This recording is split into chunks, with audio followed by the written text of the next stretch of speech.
Okay, so I can stop my own personal recording. Yes. Okay, so lessons will be available in branches. We'll have recordings of the lessons. There's no link right now, but there'll be a link here to my YouTube channel where it'll be a playlist of all the lessons that you can look through. As I said before, feel free to unmute and ask questions. Don't consider it rude. It's something that I do often. So please just interrupt me, raise your hand, whichever way you feel comfortable approaching me for a question. And there are no dumb questions. You might feel like you're shy about asking a question. You might feel like it's something stupid, but there's no stupid questions. There are no dumb questions. I'll try my best. If me and Japheth will try our best to just answer your questions to simplify these things, because programming is not easy. It's a very complex things. We're dealing with very abstract concepts that have no relation to the real world. So there really isn't any dumb questions. And if you feel like I'm going too fast, you can always ask me to slow down. You can either post in the chat and Japheth will notify me, or you can raise your hand, or again, you can just interrupt me. Just unmute your mic and interrupt me. So before we proceed, I'm assuming I'm audible, my screen is visible, you can see everything. Is everything clear? Yes, it is to me. Fantastic. Also, just for the record, if you like the browser that I'm using, it's called Arc browser. I think it's fantastic. So if you're curious about that. So brief intro to web dev. So the internet basically runs on HTML, CSS, and JavaScript. There's been many other technologies that have come about that built on these concepts. But at the end of the day, what a browser runs is HTML, CSS, and JavaScript. HTML is a markup language. It defines the structure of the content. CSS is a styling language. So when I say it's a markup language, so let me just go back to HTML. HTML is a markup language, and it defines the structure of the content. When I say a markup language, what I mean is that it is not a programming language. HTML in itself is not a programming language, but just it determines the structure of something. There are other markup languages, for example, XML, and older versions of Android actually used to use XML the same way the web uses HTML. So HTML actually stands for a hypertext markup language. Then we have CSS. CSS is a styling language. It defines the look and feel of the site. So if you see something is a certain color, or you see a certain layout, it's the CSS doing the work. And then we have the JavaScript, which is a scripting language. I'm not going to go into details of what a scripting language is here at the moment, but what you need to understand, it's like the engine of the web. It allows us to add interactivity, and it allows us to do more complex things on the web. So think of it like a car. The body is HTML. Yeah, we have the body, and the framework is HTML.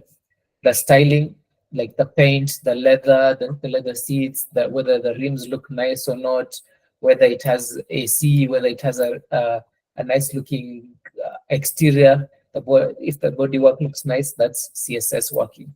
And then JavaScript is the engine. It's what actually drives the car forward.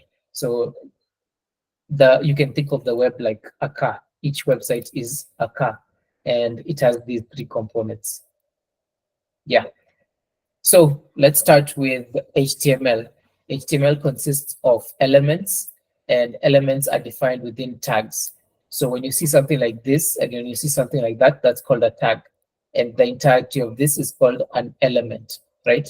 The structure of an HTML document can be seen in the figure. And some tags can be self-closing. It's just a good example to know that most tags have an opening and a closing, but some tags, such as the image, have a self-closing tag. Many different types of elements exist. I'm not going to define them all, but I'll put a link here. We can actually see all these elements. They all exist on HTML.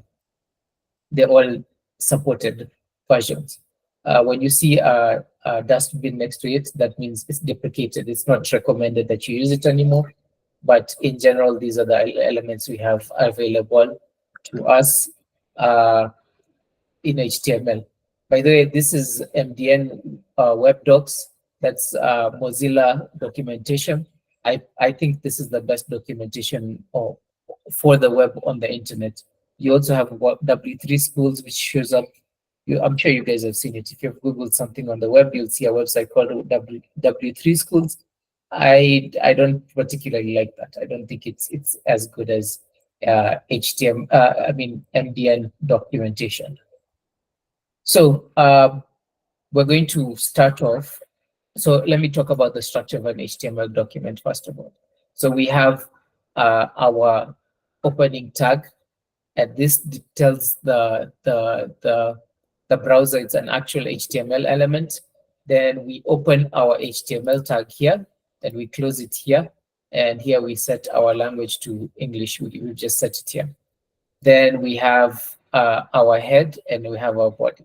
So now, if you have your VS Code open, please go ahead and open your VS Code. And you can create an index.html. So our index.html, that's typically the name used for what we define as the entry point of our website, right? So we can declare the doc type HTML, and then we can open up, oh shit, that's my AI. Let me just disable my AI. Supermaven. Disable. Reload. And this theme kind of looks, it's not bright enough.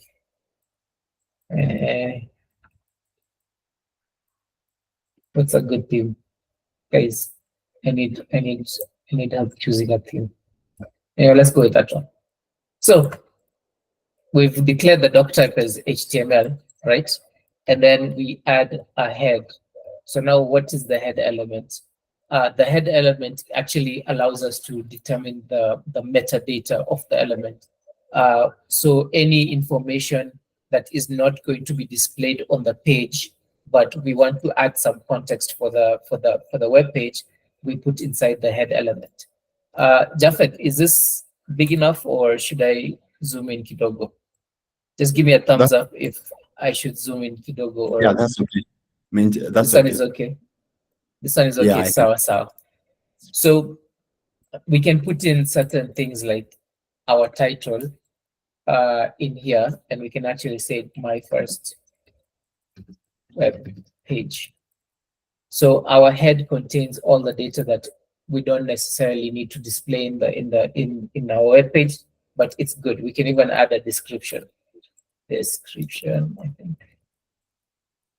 You might see me struggle with syntax a bit, and that's perfectly okay as a programmer. You're not supposed to memorize how to do every single thing as a programmer. You can Google things, you can look up things to figure out how they actually go inside how to actually do things. So you might see that I'm not quite sure how to do these simple things, and that's completely normal. So we can add our description. We can also, we'll go into details on other things we can do here, but we can just say, this is my first web page for Chameleon. Right? And then on your VS Code, you can see a little button here that says go live. Now this go live actually spins up a development server. You don't need to know what that is at the moment, but what you should know is that it allows us.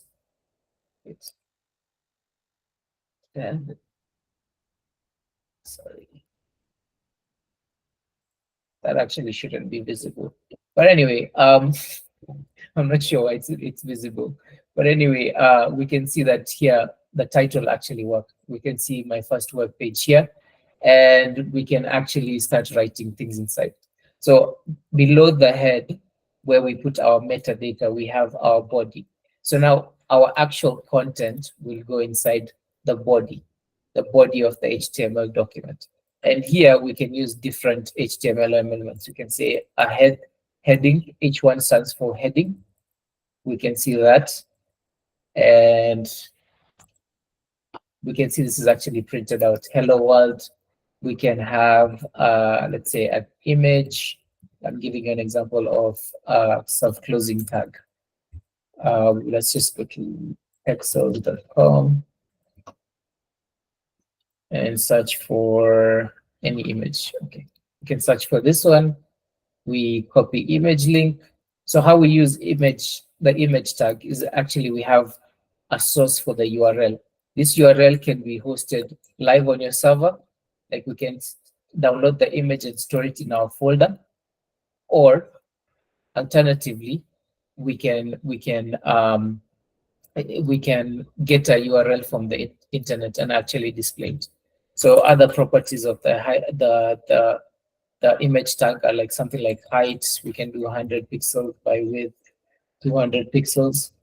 And when we look at our web page, you can actually see there that we have our image displayed, right? We have all sorts of, yes, Shadrach. When working on a large project, is it more advisable to have images in forms of link or downloaded images stored within the mini files of the code? So ideally, you should. I'm hearing an echo. Just mute, please. Okay. Yeah. So when you're dealing with a large project, what's advisable is to actually use CDN. This is the CDN I like using. It's called Contentful. You can search for CDN. CDN is a content delivery network. It actually, it's a bunch of servers around the world that can actually host your images. So if somebody is in Australia, they can get their image from somewhere closer to Australia. If they're in Europe, they get their image closer to Europe. In general, it's not a good idea to self-host your images on your local machine. You should use a CDN, a content delivery network. So Cloudflare is a type of CDN. This is a common one, but I've heard really shitty things about Cloudflare. They can be really very they don't seem like a good company. So you can use Contentful. This is what I use. It's a headless CDN. Yeah, it's a CMS, but it also has a CDN. There's also Cloudinary. This is what I use at work for some of my projects. So you have all those options for how to host your images, but it's generally advised not to store videos and images on your server, your local server. But anyway, let's continue. We have H1. We showed you an H1 for our headings. We also have H2. We have H3. You can say let's say A, E, H4, C, ADI, H5, H6. H6 is the lowest one. So those are our headings. If we go back to our page, we can actually see the decrease in size over time. So those are our headings. And then we also have our paragraph tag. We can store long text of paragraphs. Let me show you a trick that you can do. You can type in lorem 100 on your VS Code, and it creates a paragraph of sample text for you, for placeholder text for you. So if you come here, we can actually see we have a bunch of text created in Latin. If you're curious what language that is, it's just placeholder text that we did. So just to go over that again, you type lorem, and then you type the amount of words that you want. You can even do 1,000, and it creates 1,000 for you. But let's stick to our lorem 100 to just have a paragraph with 100 words, and we can see that. So we have this, we have this. We also have a video tag, which works very similarly to our image tag. But we need a source for our video. Let's go back to what were we using? We were using this. So we can close this and just search for videos. This was some work I was doing. This was me searching for things, but anyway, we can just copy this. Wait, can we not do that? So we can copy this video link and we can come paste it here. And I don't know why that's not playing.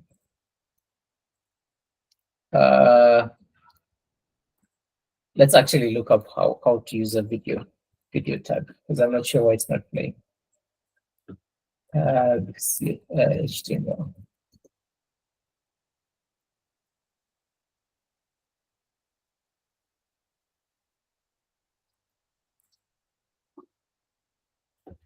We add controls.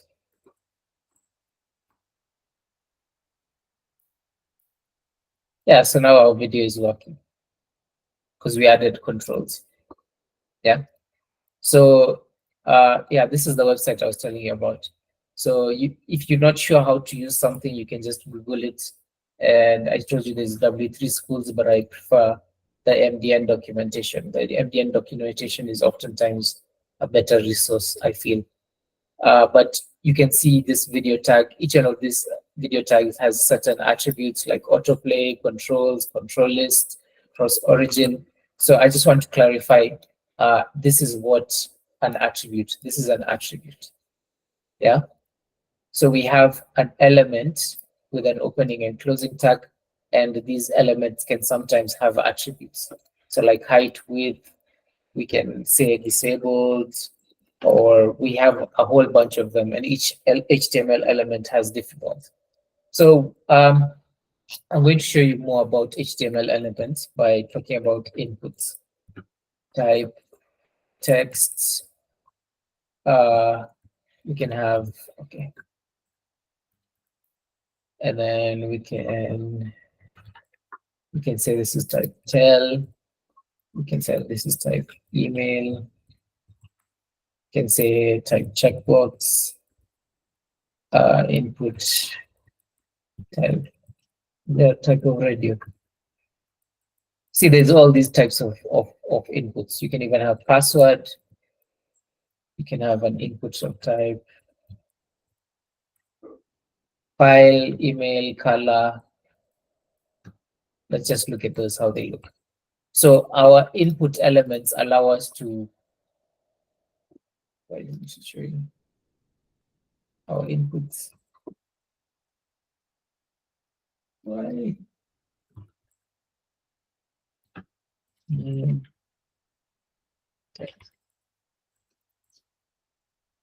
are our inputs. So we have these inputs for us. We can have a placeholder just to show us this. We can say this is text. Placeholder is telephone. Placeholder is email. Placeholder is doesn't have a placeholder. But anyway, we can look at these. So this is a type input of type text. This is telephone. It wouldn't be valid unless you input a telephone number. And on mobile, it'll actually show up a number pad rather than text for you to input. So this one won't be valued unless you put in an email address. This is a checkbox. I'm sure you've seen something like that similar on many different websites. This is an input of type password. All the text you put is hidden. And then this is a color picker. So you can choose the color that you want and you can pick it. So you can choose the color that you want. Yeah. So we have all these different types of HTML elements, and they're quite useful for defining the structure of our application. So that's the basics of what HTML elements are. So I want to teach you something called semantic HTML. So most content can be put in a div element. Also, let me show you what the div element is. We can remove all this and we can put a div. So a div is basically a divider. It's a container basically. So we can put an H1 here, and we can put another div, and we can define there. So here we have two divs. They're basically just containers for things. And there's nothing stopping you from just removing this and writing here and putting all your content in something that looks like this. So if you want, rather than actually using the H1, H2, H3, things like that, or a paragraph or a whatever, you can just use divs. There's a way to use divs for everything, but you can use divs for everything, but this is generally a bad idea. So semantic HTML is a practice of writing HTML in a way that conveys meaning. For example, so when we're doing this, when we wrote our div here as hello world, maybe if we wrote our heading in a div element, and we wrote our second heading in a div element, and we wrote our third heading in, we dropped our paragraph in a div heading in a div element. That is, it's just, we can, even though we can do that, it doesn't convey meaning to what we're writing. So semantic HTML is a practice of writing HTML in a way that conveys its meaning. For example, a header should be H1, a footer should be footer, a section should be section, a sidebar should be an aside, a navigation bar should be a nav. So it's important to use semantic HTML for a bunch of reasons, but the three most important reasons are: number one, accessibility. Like I mentioned in our that first session that we had, our intro session, accessibility is important. So a lot of the content of the web, a lot of people in the world are not visually able, like they can't see very well, and they use screen recorders to parse the web. So now when you just use divs everywhere, it can confuse the screen recorder that they're using. They'll be wondering, why is everything a div? I don't know what I'm reading. But if you separate it into H1, if you separate a section, if you write an article is an article, they can understand that their screen readers can actually understand what you're writing. Yeah.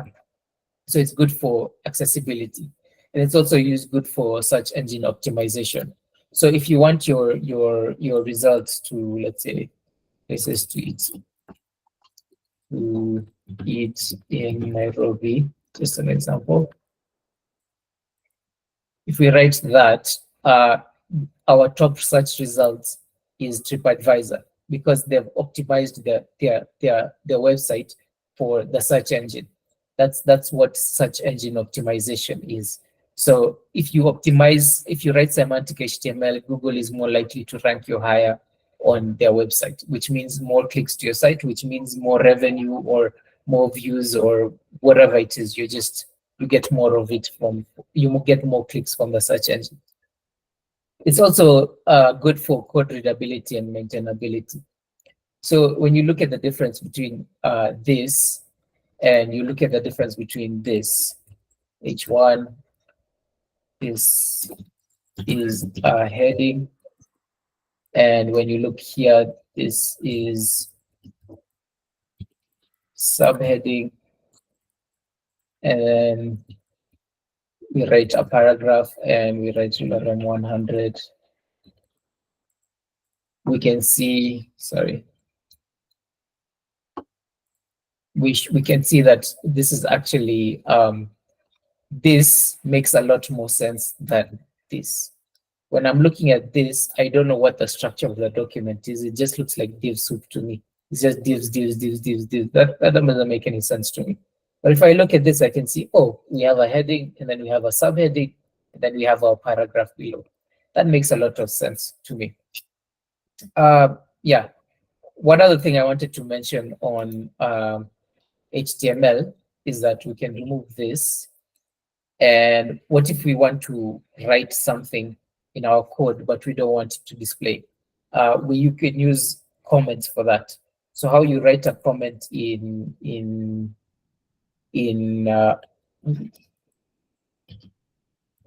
sorry, let me just, so we want to write a comment here. This is the default layout. We want to write a comment, but we don't want to do this to display. When we write it just like that, we can say this is the default layout, but we don't want this to be visible on the screen. We just want it so that if another developer is looking at the code, they can understand what this is used for. So we write our comments like that. So you open with that, exclamation mark, 2 dashes, and you write whatever you want in this. This is a comment. If you want to do that quickly in VS Code, so we have, if you want to do that quickly in VS Code, you press Control K and Control C, and it automatically comments for you. We can also do this with sections that we don't want. Let's say we're refactoring this code and we just want to comment it out temporarily while we test out some other things. We can just do Command K, Command C, and it's commented out. And when we come here, it's no longer visible. So commenting things is out is a good way to eliminate them from the layout without actually deleting the content.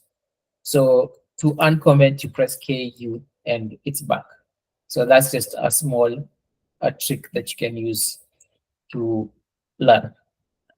I'm going to stop there. I'm going to stop there for you guys to ask any questions. If you want something, me to explain something, or something wasn't clear, you can ask me.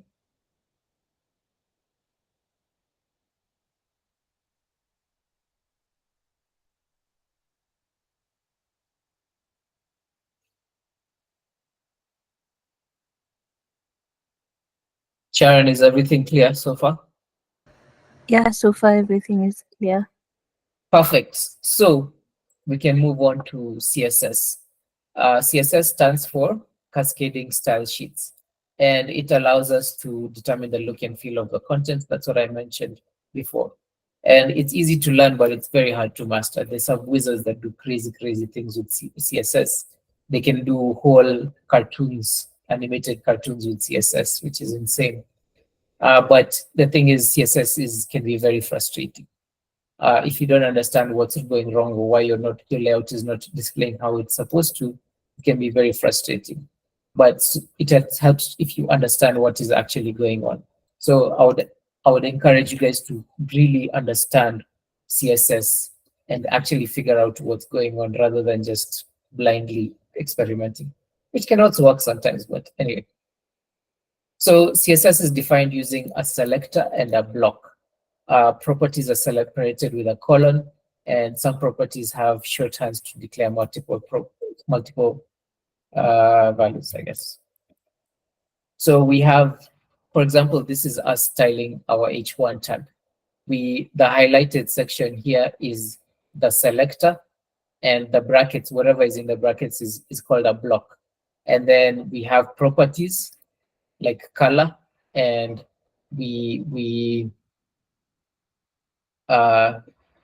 it's separated by a semicolon. So we have our properties. So you define your property, you add a colon, and then you define its value, and then you add a semicolon to separate the next one. Some properties have shorthands to declare multiple values. For example, color is just green, but border is a shorthand for a bunch of things. So we can define our border using solid 1 pixel red. But in reality, we can look at what border actually is. So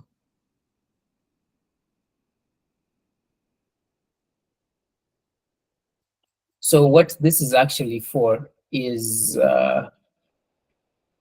yeah, so our border is like this value is actually shorthand for determining border style, border width. Well, I forget them, but this is just a shorthand for determining our border. So we can declare multiple things at the same time without having to write it all out. We'll see more examples later on. So there's 3 ways to write CSS. It can be written in 3 places, listed in order of priority. By order of priority, I mean how like the order in which it takes precedence, and I'll explain this with time. But just bear with me for the moment. So we have inline CSS. Inline CSS is declared like this. And then we have internal CSS. It's declared within a style tag within the head element. And then we have external CSS, which is defined in a separate file and imported using the link element in the head. So when we go back here, let's say we have our H1 and H2. We want to style them. So each element can be styled with a style tag. This is called an inline styling, right? We can say our color is green, and we can say our background color is blue, and we can say our border radius is 10 pixels. So now let's take a look at this. See, we've styled our heading. This is called inline styling, right? But we also have another option for styling. We can define a style tag up here, right? And we can target our H2. We want to style our H2 now. So like I said, this is the selector. This is our code block. This is our property. We can say font size is equals to 30 pixels. And we can say our font weight is equals to bold. And we can say our background color is aquamarine. Why not? So when we come look at this, we can actually see that what we did in our inline style, is the same as what we can declare here. But now let's take a look at this. Let's try and style our H1, right? We can say color is red. We can say our background color is beige, and we can say our border radius is 0. Now let's take a look. You see that our heading didn't change actually. It didn't change. Why? Because inline styles take priority over internal styles. So when you write something like this, it matters more than when you write something here.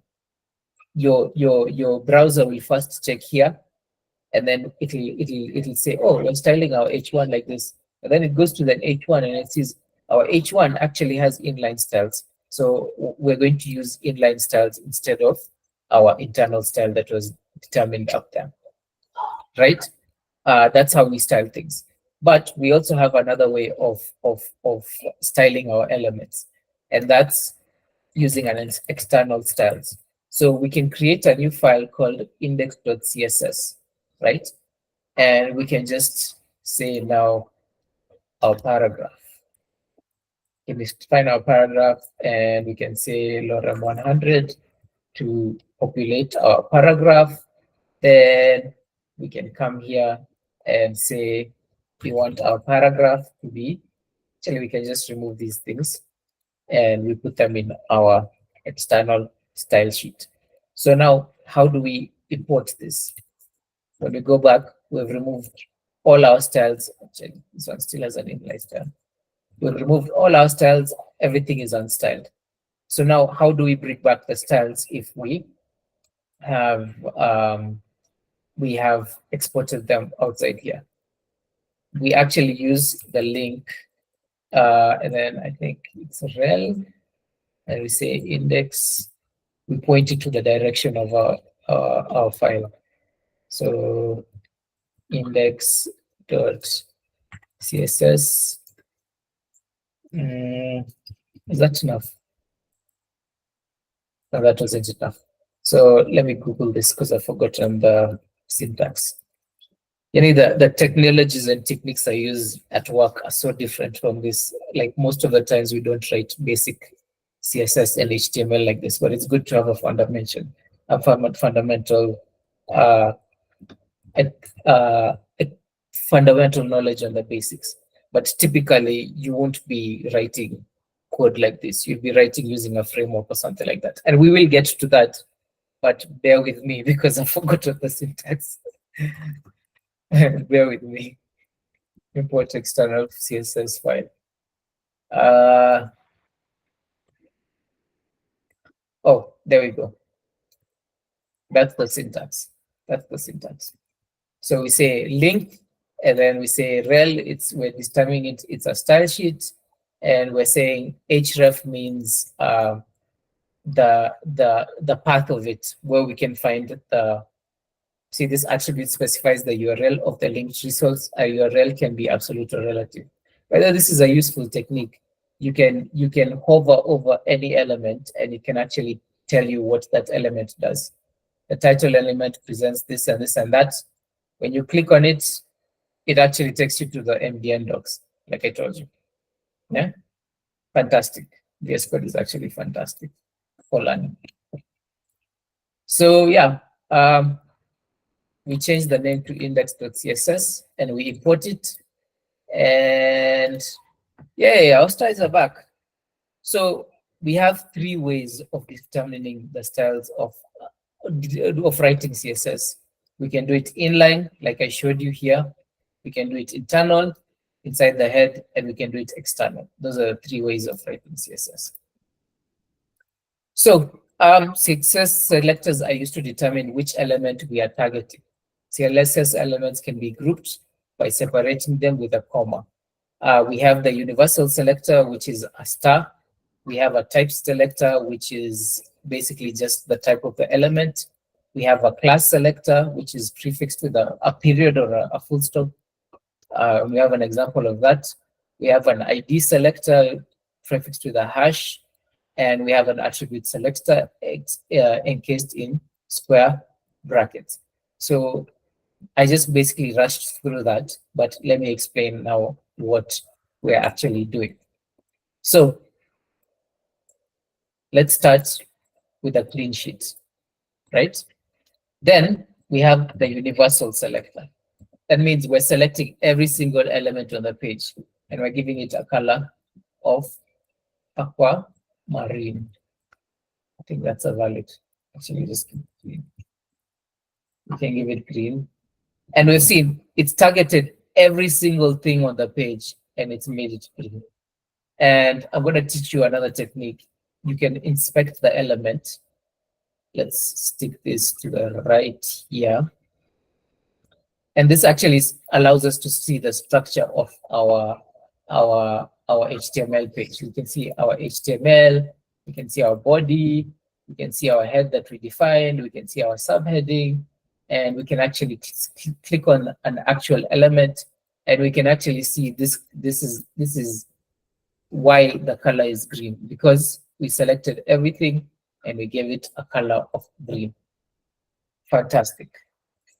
Then we have our type selector. We've already used our type selector, but it was basically H1. You say the color is red, right? When we go back here, we can see our H1 is targeted. What if, and then we also said we can select multiple elements using, we can group them together. So if you want to style H1s and H2s, you could separate it with a comma. And when you separate it with a comma, you see H1 and H2 actually have H1 and H2. We've canceled out the green color. We're giving it a red color. Nice. So we can group that together. You can even add a P here to target our H1, H2, and our paragraph. So that's how you target multiple elements at the same time. Then we also have the class selector. So each and every element can be determined, can be tagged with a class. So we can give it an attribute, a class attribute, and we can say red color, right? Then we can say class red color. So the thing about classes is that they can be reused. You can have multiple CSS elements with the same class, but we also have something called an ID. And an ID is meant for only one element. So ID should only be used for one element only. So we can say this is element one, and we can say this is ID of element 2.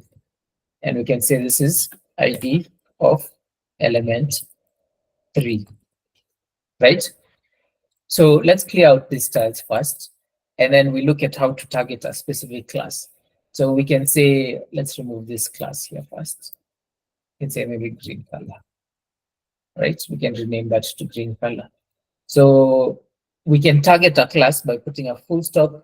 Then we say red color, we write the name, and we can say that the color of this is red, right? And when we go and look at our web page now, we can see all elements with a red color class. We can actually see the class here. Red color class, all elements with a red color class. Let me just enlarge this some more. Have a color of red. That's fantastic. We can also see this has an ID of element 1, this has an ID of element 2, and an ID of element 3. So we can actually define another one, green color, and we can say this is color green. That's great and all. That's very great. But what if you want to style something with a particular ID, right? We do this by using the hashtag sign. And we say we wanted element 1. Okay, let's just leave this for now as an example. And we can come back here and say element 1. Element 1 actually has a background color of red, of maybe purple.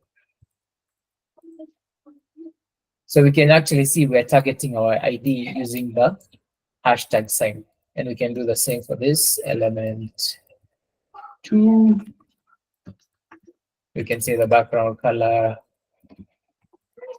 is black. Why not? And we can actually see that we're actually targeting IDs. And then so we've covered the type selector, which was essentially just H1, H2, H3. We're targeting them like that. And then we looked at classes, which are prefixed to the period. And then we looked at IDs, targeting IDs, selecting IDs, which are prefixed with a hashtag. So now let's remove all our styles. We go back to 0. And we can also see that these are actually, we've already covered this. And one other thing is we are targeting, there's a second thing, there's like the attribute selector. So let's go back. Let's say we have our input, right? Input, and we have type text, and we have input of type tell, right? We have this, right? And we want to target all inputs with the type text. So how we target that? So currently, you can see these two are styled the same, right? So how do we target? How do we differentiate between the two? What if I want a style for text, a different style for text, and I want a different style for text? We can actually encase them in square brackets and say type is equal to text, or tell rather. And we can just say background color is green. So we can actually see that we're targeting an attribute. Yeah.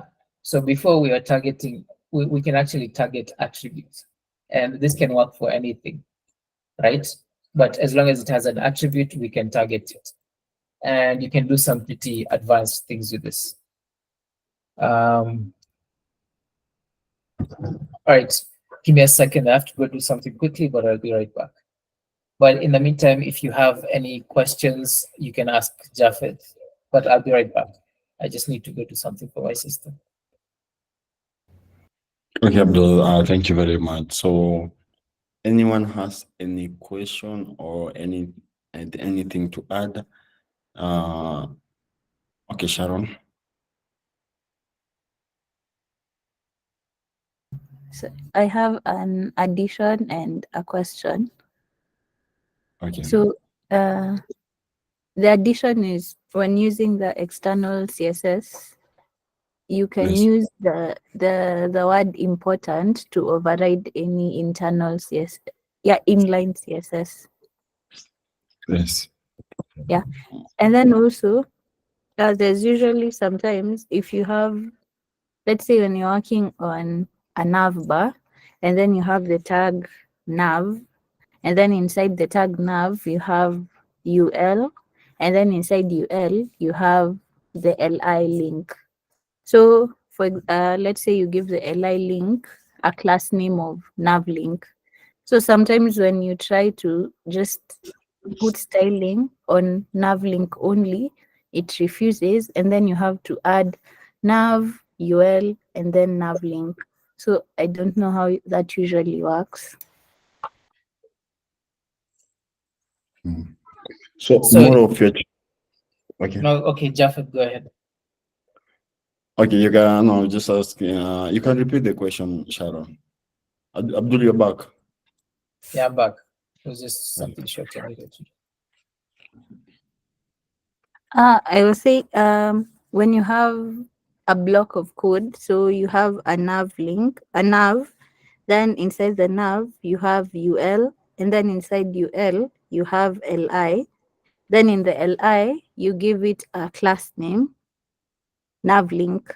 So if you try to style the nav link on its own in CSS, sometimes it doesn't respond, and then you have to call nav, UL, and then nav link for it to work. So I don't understand how that works. So it's in terms of specificity.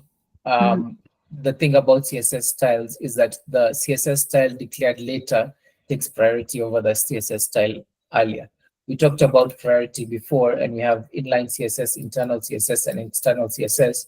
But at the same time, when you specify something, the one that takes precedence of over the one that takes the most precedence is the one that was declared lower, right? But there are some rules that govern the how CSS styling precedence. So we can actually look that up and see. So there are several rules. These are the order. Inline CSS is the highest, then a more specific selector that takes over the less specific one. A rule with important always takes precedence. So there you go. There was a more specific selector. So you have to really dig down and be specific about the selector. I wouldn't know how how you've structured your code unless I looked at it, but maybe if I go to look at it, I would actually be able to tell. But yeah, maybe we can look at that code later and then I can help you out. Is that okay? Yeah, it's okay. Yeah, so it seems like I'm missing a slide, but let me go back and actually just explain it from the top of my head, from what I remember. So we have our regular order of things. Let me just clear this so that we have a new order of things. You can say H1, a div, and we can have another div in here.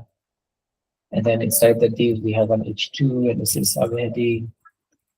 And then inside of this, we can say div, and we can say another paragraph, and we can say our usual lorem 100. Okay. So we can specify, let's say if we want to target our div and we give it a class of container, right? We want to give our div a class of container, and we want to style the elements within the container. So what we can do, let's just take a look at how this looks first. This is how our content looks right now, right? So let's say we want to target the elements with inside the div. We can use this. We can say our dot class, our dot class, wait, our dot container. And then when you add a space like this, remember before we're doing a comma to style multiple elements at the same time. But if you add a space and you add the next selector, in this case, we're selecting a paragraph, that means we can actually style the descendants of the element. So we can say color of green. Will this actually change? Yes, we've seen it's changed. So what that means, this is called a descendant selector. Descendant selector. Just add that in comments. We can say this is a descendant selector. It means that any element, any child element within our class container that's a P of type paragraph will be affected by this, right? Any element of type container will be affected by this. So it doesn't matter how many times it's nested. It doesn't matter how many divs you put between P and the div. You can even just put it in a different div, and we put it inside here and we save, it'll still be the same. So this is called a descendant selector. It means that any P that contained within our container will be styled. Then we have a child selector. So let's take our container again. And first we say, let's target our H2, right? Let's write the same thing and we say our color is red. And we take a look at this and our color is actually red. But what if we only want to target H2s that are elements that are direct descendant, a direct child of this? So this is our parent class. This is a direct child. It's directly under our parent class. But our H2 is not a direct child of our container class because it's contained within another div, right? So when we target our H2 first, right, with our descendant selector, it's working. But we can use the child selector. Child selector, and let's see what happens. It's not working anymore because the child selector only works with direct children. Only what works with any child, even if it's not a direct child, right? So our child selection only works with direct children. So it's not working for an H2 because our H2 is not a direct child of our container class. But what we can do is we can actually target our H1. We can target our container and then our H1, and then you can say color is red, right? And we can actually see that now this actually works. We can actually style our heading because it's a direct child of our container class. Then we can now, let me remove this and this. Okay, let me leave that up because we have our child selector. But we also have something called a sibling selector. right?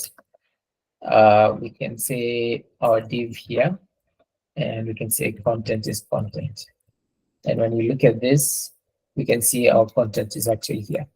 So we have something called a sibling selector. So sibling selector. Our sibling selector allows us to say container. We're taking our container, and then any div that's next to our container, we want to give it a background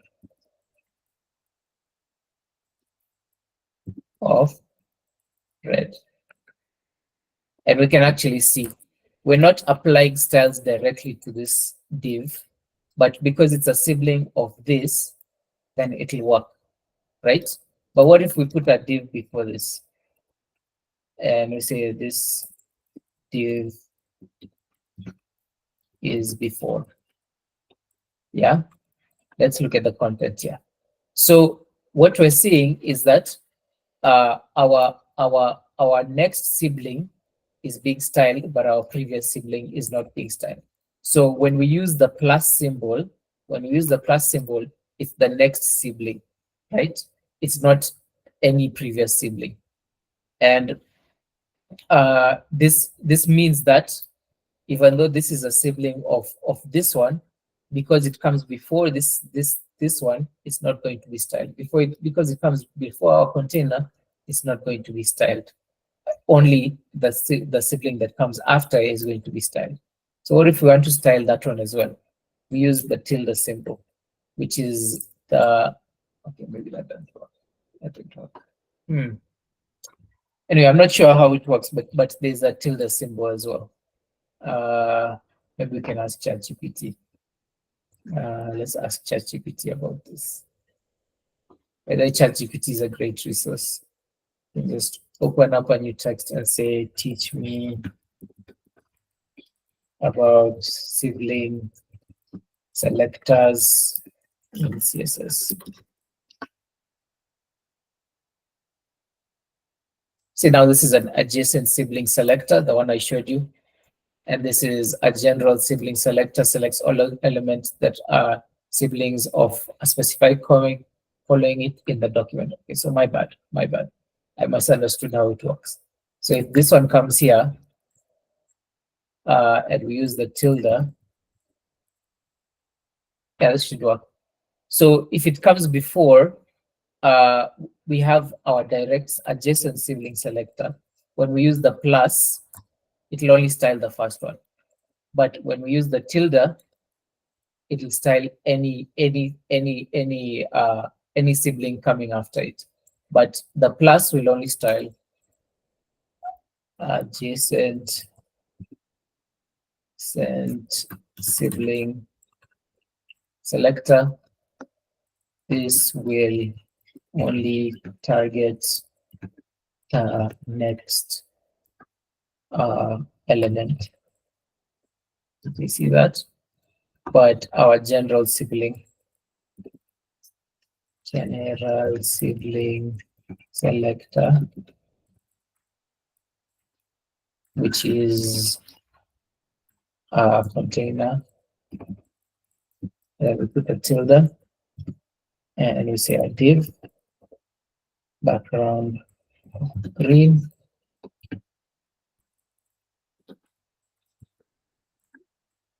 And we can actually see now it's styling both.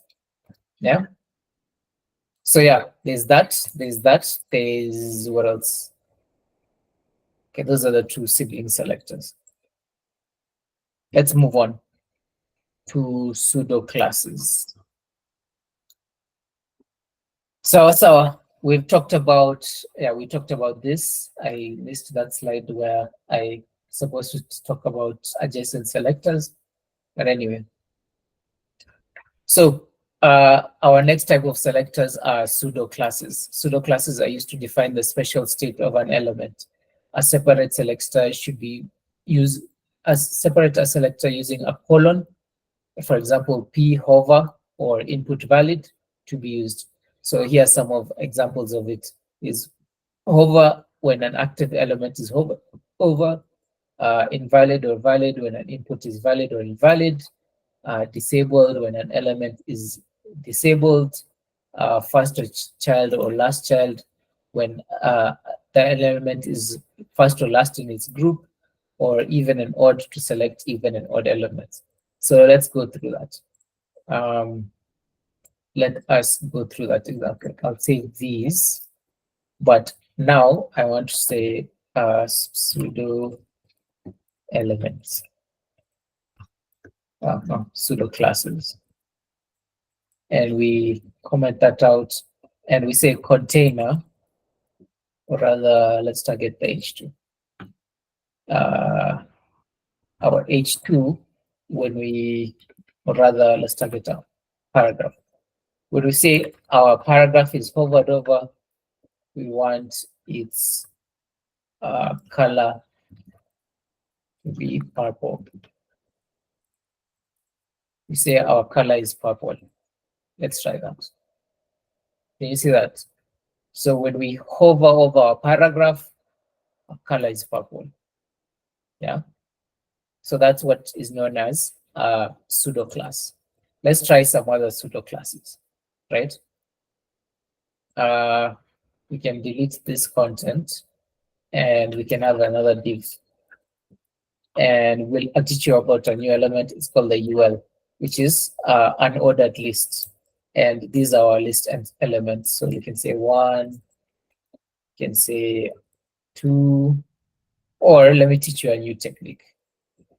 This is called Zen coding.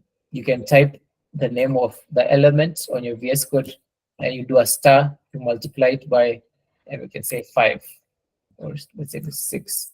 And when you press tab, it creates 6 elements for you. That's a very neat technique to save you time. So we can say 1, 2, 3, 4, 5, 6. So let's take a look at how that looks. So we have 1, 2, 3, 4, 5, 6. The color is purple, but let's remove this because I'm tired of it looking like it's green. Let's remove that as well because I'm tired of it looking like it's red. But anyway, we have our list 1, 2, 3, 4, 5. But we have other elements, other pseudo classes. We can say first child. We can say our first child is color is going to be yellow. And our list last child is going to be color of green. Let's take a look. Did it actually work? Yeah, it worked. So our first child, let me go back to our HTML. You see, this is our first child, our second child, our third child, our fourth child, our fifth child, our sixth child.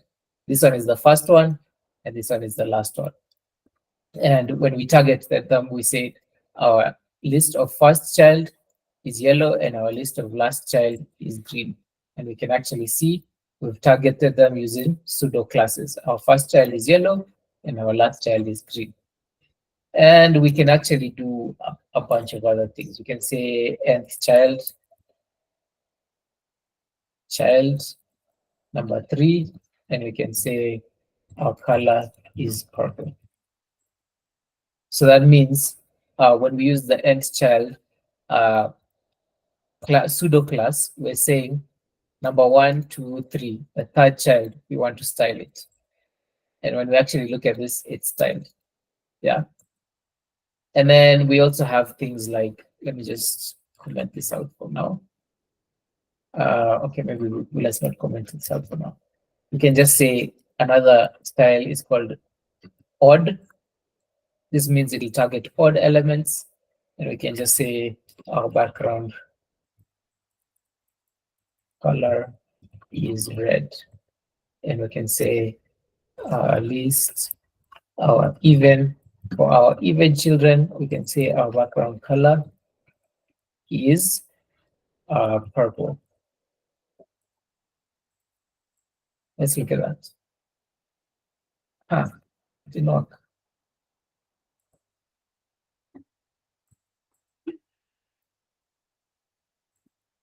Wonder why it didn't work.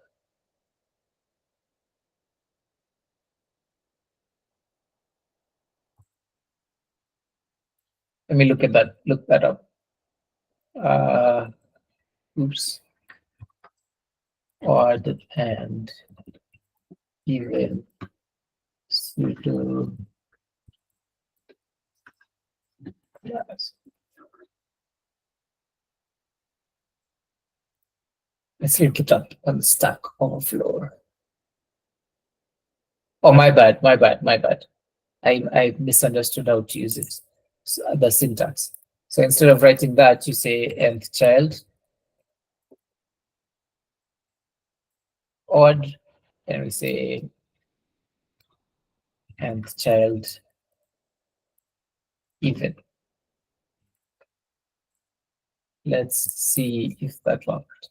It worked. Fantastic. So we can style elements using pseudo classes. This is just an expansion of the selectors I was telling you guys about. There's different ways of target different CSS elements. And I know it seems odd or it seems confusing right now, but when you actually start creating complex CSS, you realize it's actually very useful. But anyway, I put a link here. You can actually see that all the pseudo classes that are available to you. There's so many pseudo classes. There's probably a pseudo class for anything you need, most likely.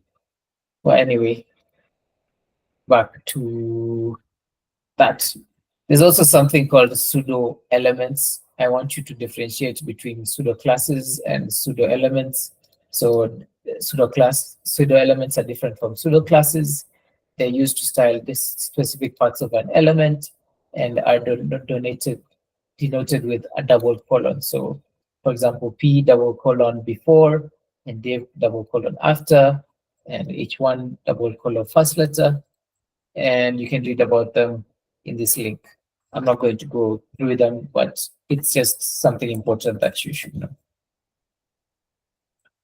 Any questions?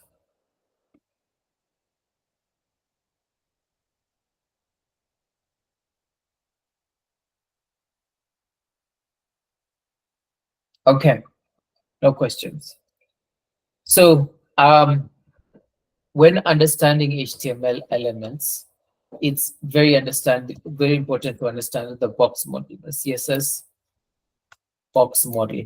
So the box model basically defines an element, the space an element takes up. So every element has a margin, a border, a padding, and internal space. And these that govern the size of each element. For example, let's go back to our code and we'll say our H1 has a padding of 20 pixels. Yeah. And a margin of 30 pixels and a border of solid 1 pixels. I think that's the syntax for it. But anyway, so I'm going to give you an example of what the difference between padding, border, and margin is. So when we look at this element, we can actually come to the computer section. But unfortunately, Firefox doesn't have that model. So let's just copy this and we open it up in Chrome. I want to show you using the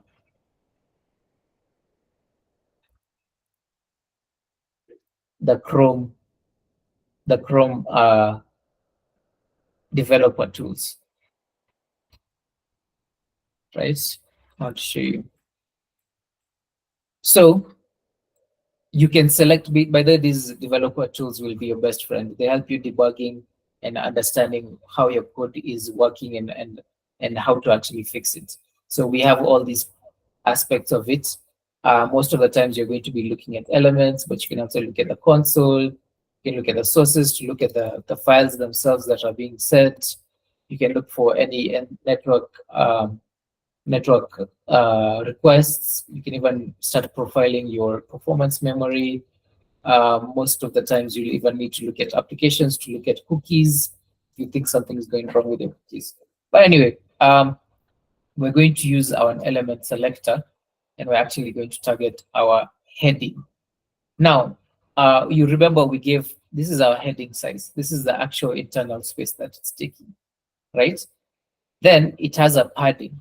So now the padding is the space inside an element, the space between an element and its children is the padding, right?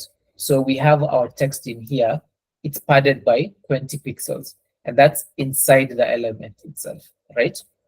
Then we have our border. Our border we defined as 1 pixel, and you can see it. We have a slight border that's going around. We can even change our border for you to see. We can make it 5 pixels long, and we can make it dashed. And when we take a look at this, we can actually see that our border is more well defined. Let me close this. We use Chrome. You can see our border is well defined. So we have our internal space, we have our padding, we have our border, then we have our margin. Now, the margin is the space between an element and its neighbors. So the margin is outside. The padding is inside, the margin is outside. That's the box model. That's something that's important to understand when you're trying to understand how much space that your elements are taking up. So our internal space is here, our padding is there, our border is there, and then we have our margin, which is there. And that is essentially what's called the box model, the CSS box model. Yeah. And that's very important in understanding the space that your elements take up. We can move on.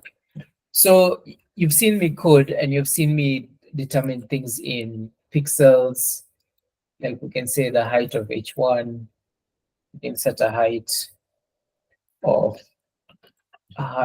300 pixels, right? And we can actually see now this is taking up 100 pixels of space. Yeah.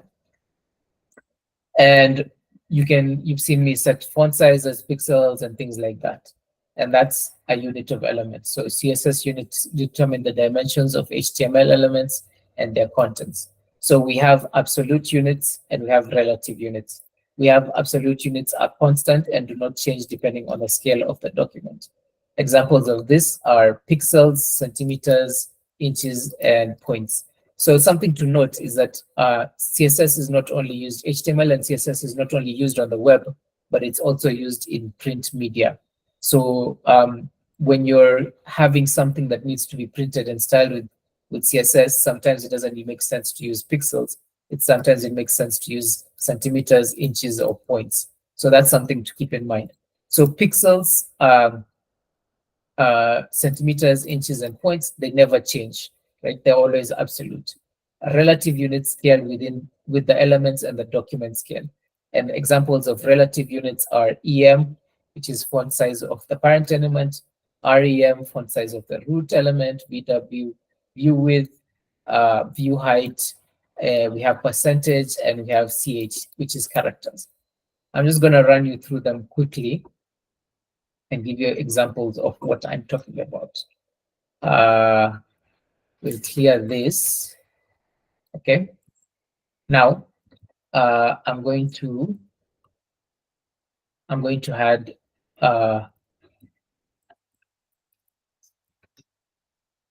pixel heading, and we'll say give this a class of pixel heading. And we'll have another H1 called, by the way, that's just the same way we did the star. You can do another quick way. You can say H1, and then you say dot, and then you say relative heading. And when you press tab, it creates an H1 with a class of relative heading, and it puts the content here. So that those are just small productivity wins that you can use in VS Code that help you code quicker. So we can call this relative heading. Yeah. And we have our pixel heading and we have our relative heading. So now I want to style these, and then I'll show you the difference between the two things. Okay, didn't want to delete that. So we can say pixel heading. We can set the font size to 30 pixels. And we can set our relative heading with our font size to, let's say, 5 rem. How does that look? That's too big. Maybe 3 rem. Or 3 em rather. I want to teach you it. Okay. Maybe 2. Okay. What we do is we bump this up and we keep this to 3 as well. Okay. Yeah. I want you to watch the height of this, or rather, let me make this very much larger. Okay. You see the height of this, right? And you see the height of this. And we have said EM is a relative unit, while font pixels is not a relative unit. The thing about computers is that many people have different settings on their computers. They can change the scale and the size of their computers, and it might affect certain things. So there's some people who are visually disabled, they'll change the size of their font, and other people who are not disabled, maybe they want a smaller screen, they can change the size of their font. So let me just show you an example of this. So we can say scale. We can come into our settings and say make text size bigger. And we can actually, let's scale this up. And we apply. Right? Now my text is bigger here. Okay. For some reason it scaled up this as well. But the thing is, pixels are not supposed to scale. Pixels do not scale. All right. Not sure why it's scaling with, but anyway, pixels are not supposed to scale and EMs scale. So you should favor using, prefer using relative units, EM and REM. I'll go into details about the difference between these two for height most of the time to make your app responsive. So whenever you're doing the heights of things, prefer to use REM actually, right? Rather than pixels. When you're defining heights of divs and things like that, use REM so that it can scale properly rather than using pixels. Just trust me on that one. Use CH when determining widths of elements with text. So let me show you an example of text. We can see this is quite wide, and we want to determine the width of it. Like we want to set the width of it. So we could just do width of 500 pixels, and we can see it's shrunk in size. It's actually shrunk in size to 500 pixels. But it's generally a good idea to use characters instead of pixels. We can, because characters, when you're dealing with text, it's better to use characters. So we can say width can be 50 characters, and we can actually see when you count all these characters here, there'll be 50 characters at most, right? So like I said, use characters when determining width of elements of text. Use percentage for ratios. So I'm going to create a new div. Yeah.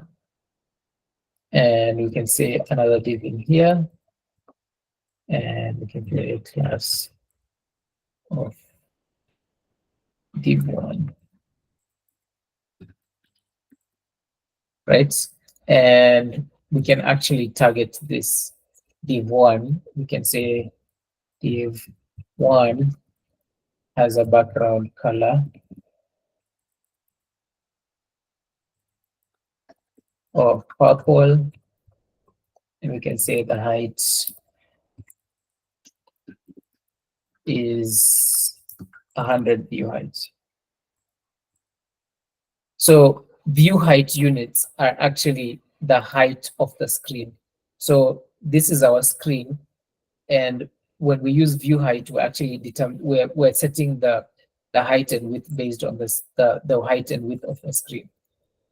So 100 view height means 100% of the screen. We can change this to 50 view height, and it'll be half of the screen. We can change it to 30, and right, and yeah, and the view width is the same. You can say width is 30 view width, and it'll take 1/3 of the space. It'll take 1/3 of the space. So those are the relative units. Use percentage, view height, and view width for ratios. And then use pixels when you're sure something will be the exact height or width. For example, images. Anyway, time to move on. I want to go into, like, before we move on, is everything clear?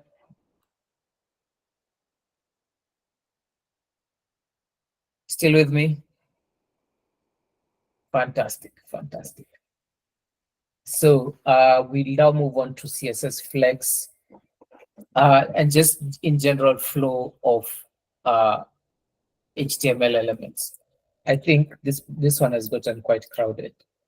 This one has gotten quite crowded, so we can create a new file called flex.html.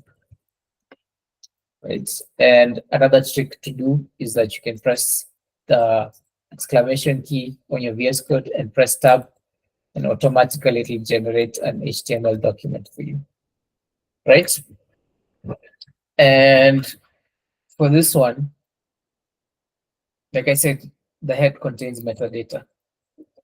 For this one, we can just write our style in here, just to have it on the same page and have a bit of variety. So one is two,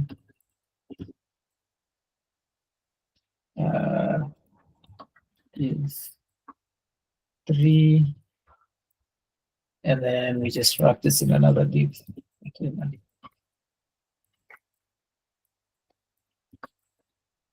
this is a class of container. Okay, and then we say class one, class two, and class three.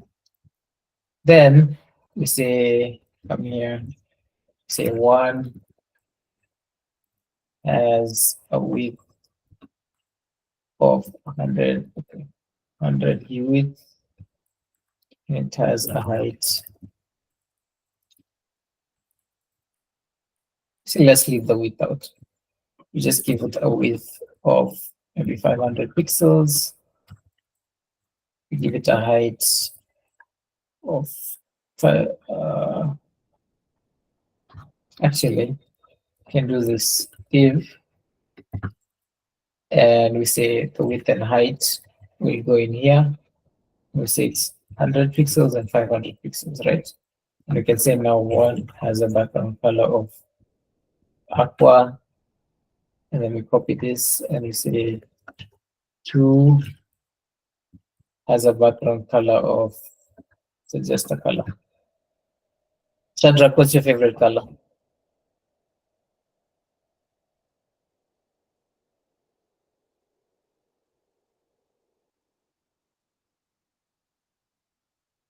I need somebody to volunteer and tell me their favorite color.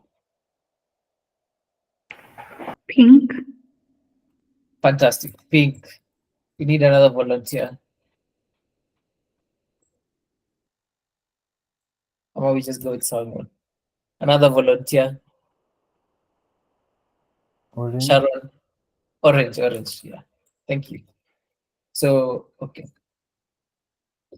This is our index.html, but we can actually go to flex.html. What is in this orange? Oh, because we need to change that.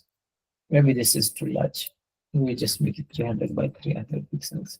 By the way, another trick for you guys. In VS Code, when you want to select the next instance of something or multiple instances of something, you press Control D, it selects the next one. Okay. And you can do this, you can highlight background color and you can select all three and you can change them at the same time. It's very useful. Like if I want to select head and head again, I can select that. Just Control D and you can select the next instance of Control D, Control D. You can change the style, you can change the style, Control D, Control D. You can, yeah, useful stuff I use every day at my workplace. But anyway, let's change this to 200 pixels. I see that's the problem. Okay, so this is the normal flow of an HTML element. They stack vertically, one after another, right? And this is okay for the most part, but what if we want to start creating like flexible elements that respond to like we want to arrange them in a more advanced way. So to do that, we use that. Okay, so the normal flow of elements where elements are placed one after another is vertical. They are placed one. That's the normal flow. Normal flow is where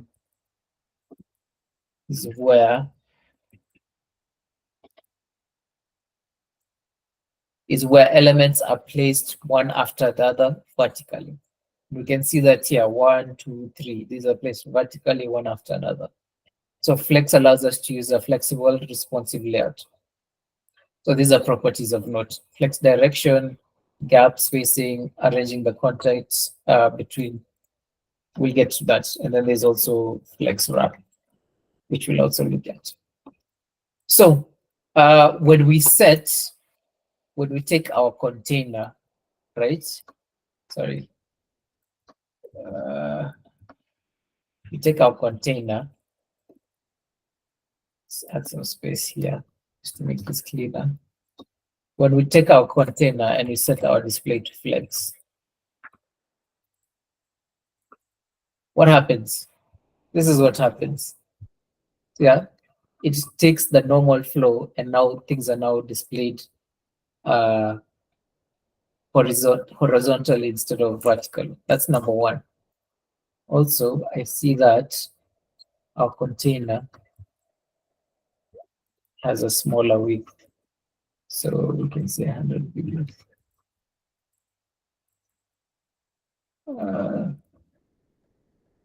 Container, why is our width so small? No, let's change our this to a section just to simplify things, right? Okay, now we have our section and it has a display of flex. So that means that we went from, let me just show you that again. We went from displaying things vertically, we can now display them horizontally. So we also have another property called gap. What if we want to add spacing between our elements within our flex box? Since we have added flex to this container, this section of ours, it's now called a flex box. What if we wanted to add like spacing between our elements? We use a property called gap. 10 pixels can do that. So now we can see there's actually a gap between our flex box, right? And there's one more thing to know about this, the flex box. We can change the direction of it. We can go from the default value is flex row. So if we don't set this, the flex direction is row. But we can say that and we can set it to column. Now what happens when we set it to column? It goes back to the original layout, but we still have our gap. Let me just show you that the gap does not work with without display flex. So without display flex, we don't have our gap. When we return the display flex, yes, it's in column, but we still have our gaps. but we can do some other fancy things. Our default is row, but we also have row reverse. What that means is that instead of arranging things in the correct order, it reverses them and starts arranging them in the opposite direction. So when we use flex direction of row reverse, you can see instead of 1 to 3, it's 3 to 1, and they're arranged towards the end. And we can do something similar for column reverse. We can do that, yeah. And then let's just set this back to row, and we go back to the next step of our lesson. So we have our display flex. I've shown you we have flex direction, we have gap. We also need to do something else. Yes. So we're going to look into CSS flex, which is uses justify and align. So justify and align allows us to arrange our elements in certain ways, right? We use justify content and align items. So justify content arranges elements along the main axis, and align items arranges elements across the cross axis. Before we actually explain what main axis and cross axis are, let's try and play around with them. So we say justify content, and the default is start, right? And you see nothing has changed, right? But what if we do justify end? That means everything has moved towards the end, right? But what if we want to know how to put them in the center? We use justify content center. If you have ever had those memes about how difficult it is to center a div, now you know that the easiest answer is just use a flexbox, use justify content center. Simple as that, 2 lines of CSS. We can justify content center, and we can do space between. We can use space evenly, which is just adds this space and this space and this space and this space will be even, or you can space between, and that separates things. So we have one thing here, we have an equal space here, and we have an equal space here, but they're spread out like that. And then we also have align items. First, let me check on this. So we can see our section is only this tall, but I want to make our section, I want to give it a height of 100. And you'll see why just a second. We check on our element again, our section. Now our section is taking up the whole space. Now, we have justify content, and then we have align items. And just like we had justify content, we can do the same things for align items. So we can say align item start, which is the default. We have align item end, which means they're pushed all the way down here. They were pushed all the way down here. We can do space between and space around, or we can do center, and they'll be in the center. So now let's go back. I've shown you what justify content and align items are. Now I want to explain what it means that arranges elements across the main axis and arranges elements across the cross axis. So the main axis and the cross axis change with the flex direction, right? So like, remember I was talking about flex direction here. So when the flex direction is called, when flex direction is row, right? The main axis is equals to horizontal,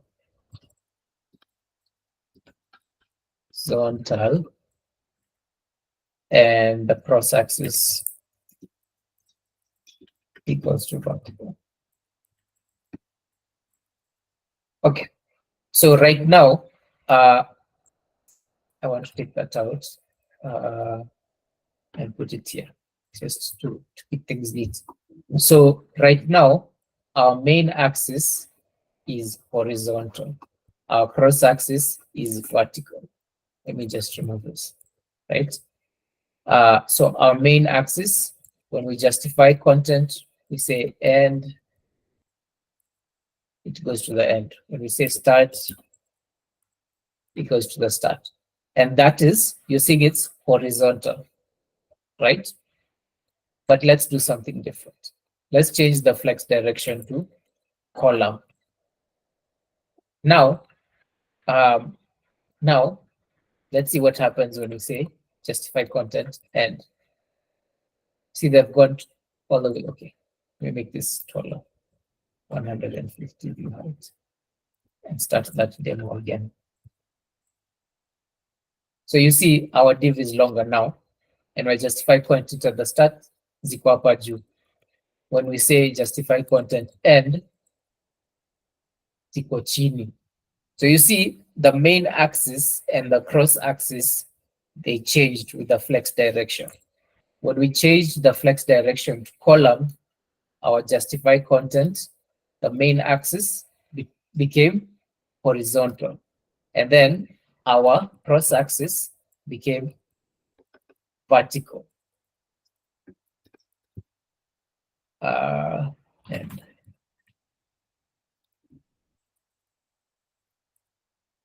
look at that.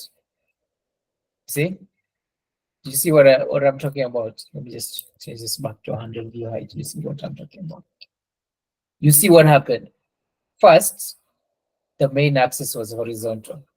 Then we changed the flex direction, and then now the main axis is vertical.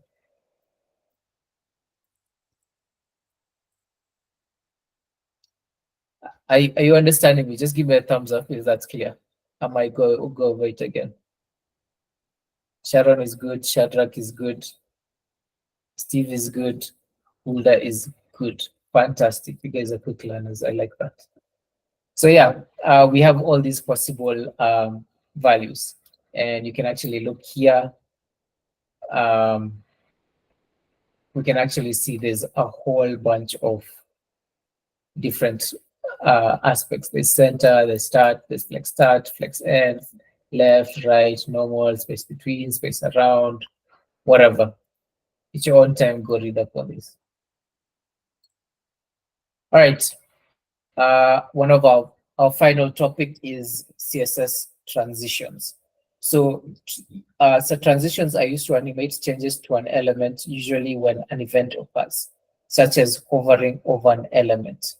And the CSS transitions are determined by transition property, transition duration, transition timing function, and transition delay. But you can just use transition for property for short. And transitions can be grouped by a comma. So pretty much similar to what we're doing. I'm going to remove all this stuff. So we go back to this. Now, let's go back to pseudo elements and we play around with transitions. First, our background color is this, and then we say transition. We want our background color to be, our transition property to be background color. And we say we want it to take 1 second, and we want to use a timing function called is in and is out. And just bear with me, kidogo. We say when 1 is hovered over, you can say our background color is, who didn't give me a background color? I need a volunteer who didn't give me a favorite color before. Green. All right, green. No, we've used green a lot. Let's use green yellow. All right, so let's take a look at that. Did you see that?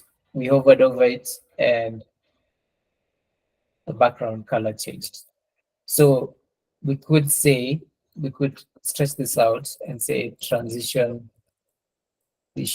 property of background color. We could say transition duration of 0.5 seconds. We can say transition timing function is, but we also summarized it just by saying transition. What was it? background color.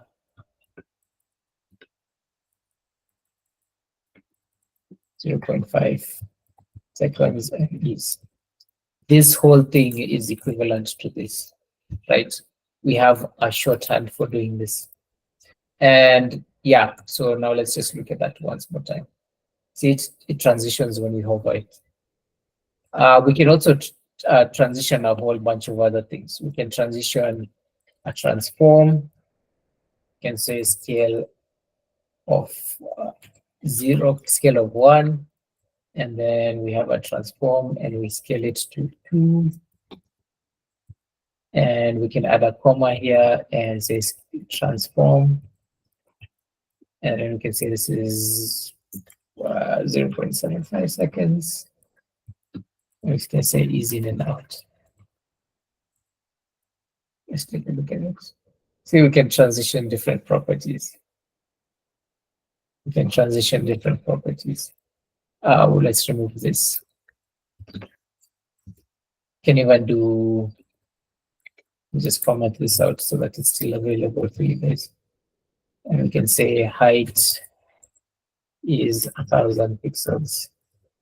And we can also transition this. Height 0.5 seconds and is in and out. Okay, let's just reduce the height a little so it's more visible.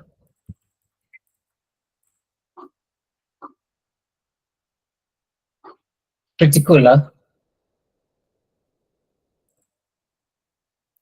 So one more thing I want to explain to you. I want you to remove that animation for the color. And just remove it here.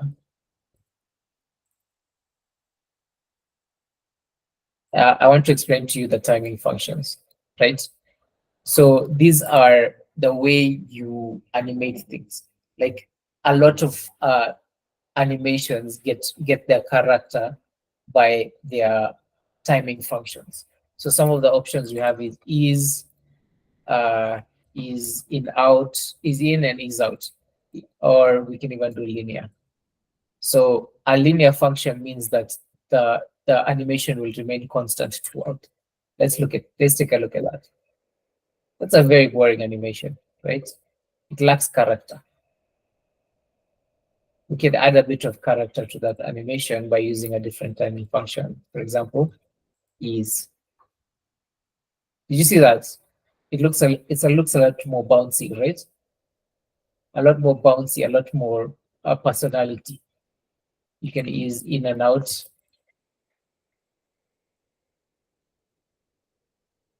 You can do ease in only. And you can do ease out. So the difference between these is that linear, the animation will go at a constant speed all the time. The speed will be constant all the time. Ease means that the animation will start out slow and then it will go fast as time progresses. You see that it starts slow. In fact, let's increase the timing for this so that you can see.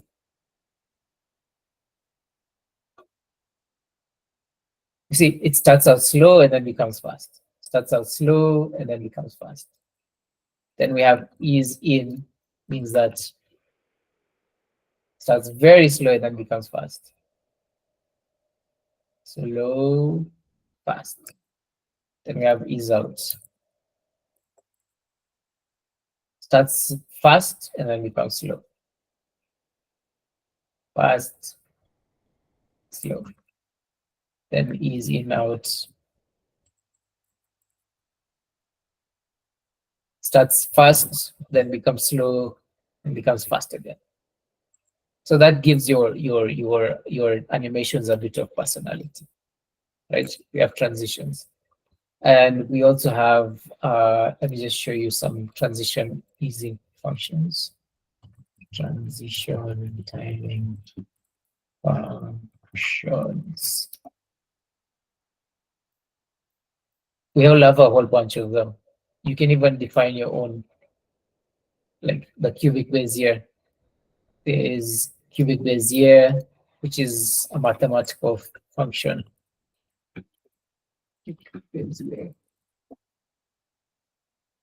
So yeah, this is basically like, it's a type of mathematical function. And this is what they look like. Ease looks like that, linear looks like that, ease in looks like that, ease out looks like that, ease in and out looks like that. It basically just sets the timing for you. So I guess this is a site where you can develop your own easing functions to just have a bit more personality. Okay. Yeah, like I said, transitions can be grouped to the comma. That's basically it on transitions. I don't really want to go into CSS animations unless you guys want to learn about CSS animations. They're different from CSS transitions. They're used for more advanced animations. If you want to do something simple, you use a transition when an event is triggered, but animations can go on indefinitely, and they can be as complex as you want with them. You guys want to learn that?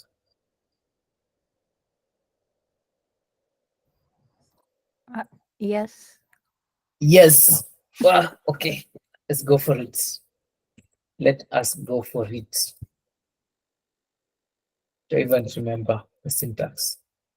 So you saw in transitions, we needed two states. We need the default state and we need the final state. And then we can animate between the two, right? But in animations, let me just comment this out. Doesn't know. Well, you know what? Let's just change this to 2 so that it doesn't interfere with us. So we have transitions. Let me just look up the syntax for animations. Or we can ask ChatGPT. Teach me the syntax for CSS animations.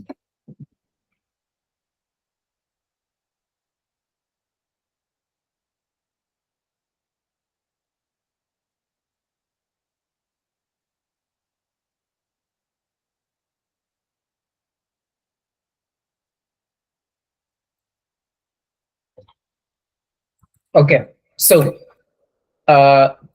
animations allow us to have a bit more flexibility. So typically transitions, I like to use the shorthand, the one transition that summarizes all these things.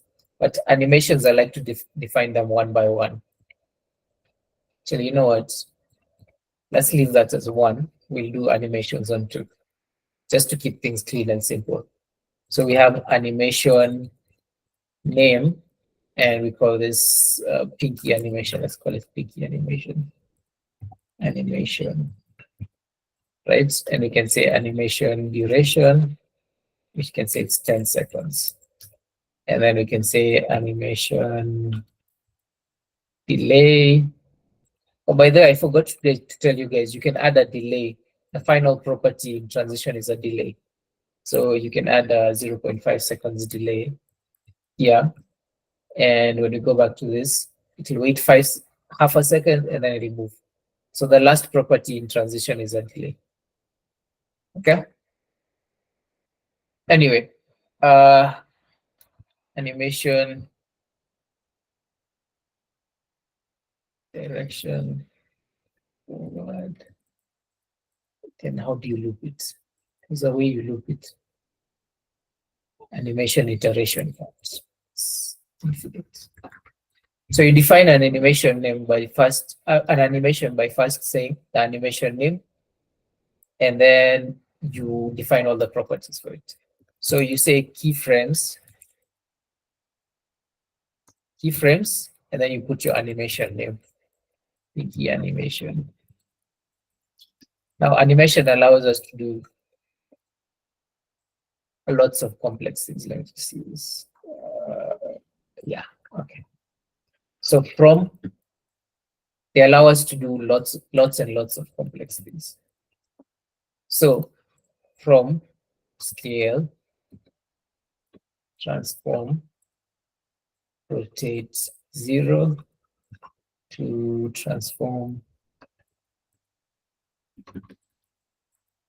rotate 360 degrees. And we can say 3 seconds. Let's take a look. Why are you not working? Why are you not working?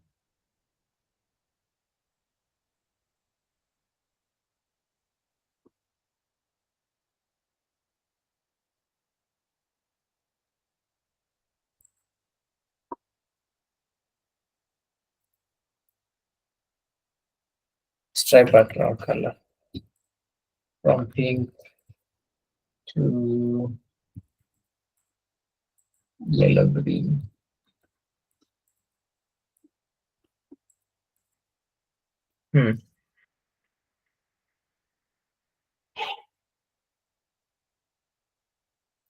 I see. Yeah.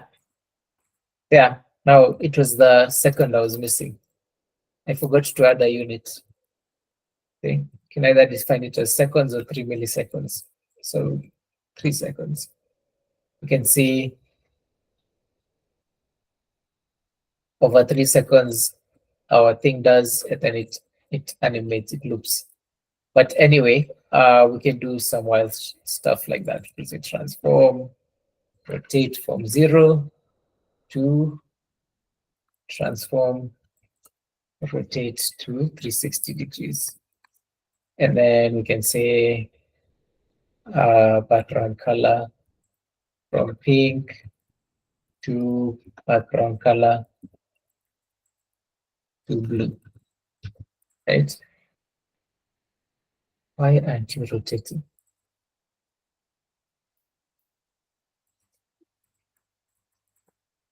There we go. Forgot my units again. You see that? And it's looping infinitely. But there's a way we can make this smoother rather than just sticking out of place all the time. Forward. What are the properties here? List the animation properties. Wait, stop. What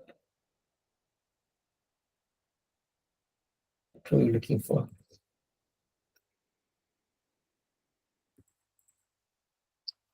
List the values.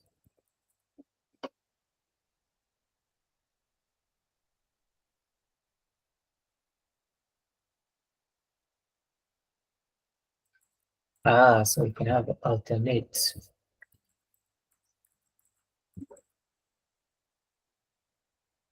You see?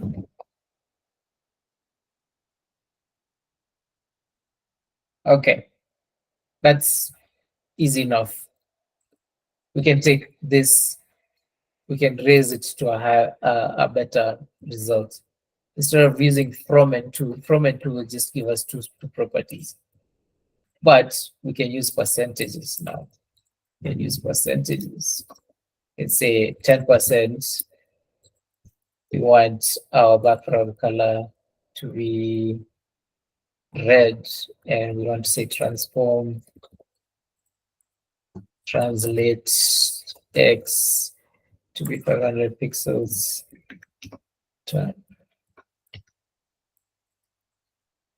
Maybe translate Y. 300 pixels, and then you can say color at 50%. We want background color to be blue violet, and we say transform. Say scale X is equals to 2. We're going to say this scale is to 1. Look at what some wild things this thing is doing.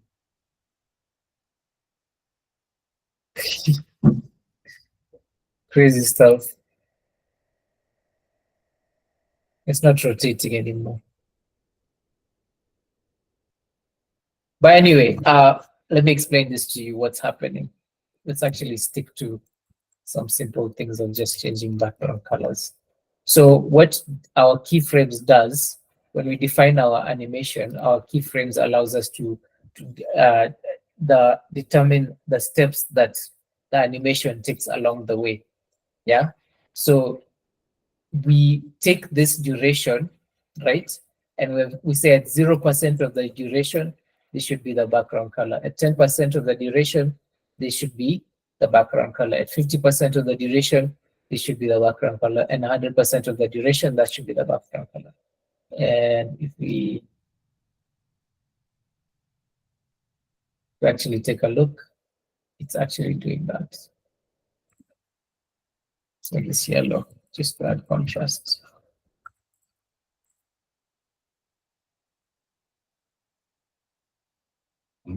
So what this means, since let me set this to 10 seconds, right? So we have a bit of understanding of what's going on. At 0%, that means 0 seconds. Let me just put this here. 0% is 0 seconds, right? And 10% is 10% of 10% of 10 seconds is 1 second, right? 50% of 10 seconds is 5 seconds.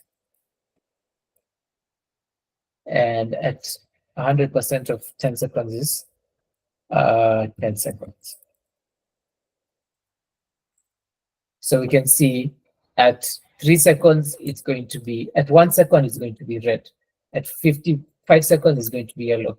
At 10 seconds, it's going to be blue. And this percentage is based on the animation duration. So you just take this duration and then you can split it up how you want it to look, and then you can make an animation out of that, right? And basically the animation direction is, let's look at this property. It finds whether or not the animation should play in reverse or alternate cycles. So basically whether it should, the animation should go forward, go back, or it should keep going forward and back when you do alternate.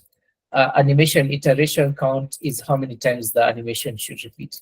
So if we put this at 1 second, and then let's reduce the timing to 3 seconds, or let's say 2, if we watch this animation, yeah, see, it repeated twice and then it stopped. If we put it at 3, it will repeat 3 times.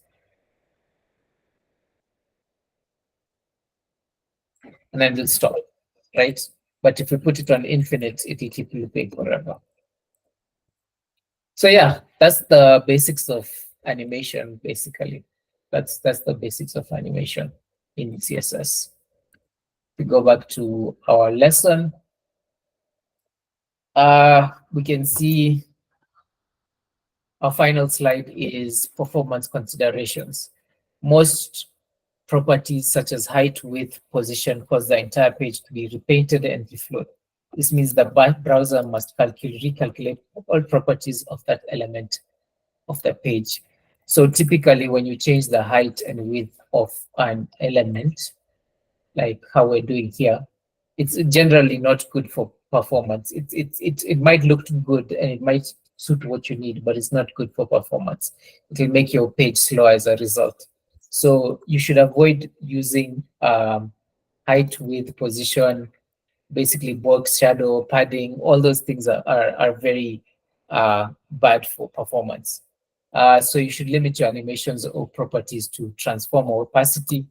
I mean, most of the times it's fine. You don't need to do this, but this is something that you need to consider. That a lot of the times when you're building websites for slow devices, this is something you need to consider. But if you really need to animate reflow properties, consider the flip method. I'm not going to go into details about that because it's a bit more advanced. But if you like, let me show you an example of what I'm currently doing. Do I have that link? Do I have that link?